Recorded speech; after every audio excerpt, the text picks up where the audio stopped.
hindi 100% ang buy-in. What did you mean by that? Tell me lang if I'm getting this right. Ibig niyo ba sabihin na within the police force, merong hindi pagkakaintindihan? Hindi ibig sabihin na hindi sumusunod, pero merong hindi ganun ka-sold dun sa the new direction ng PNP ngayon under BBM. May mga, alam mo, ang divergent ideas, there are 110 million Filipinos, 120 million Filipinos.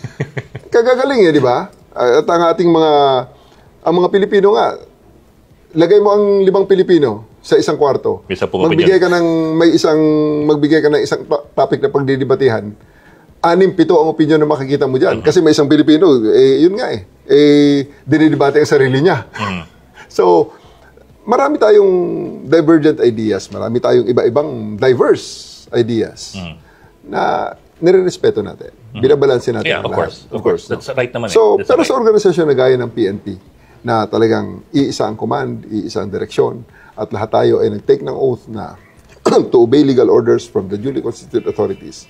There may be hesitations, but, it doesn't matter in the end, sapagkat ang policy ay masusunod, ang utos ay susundin, at ang direksyon na ibinigay ng liderato ay susundan.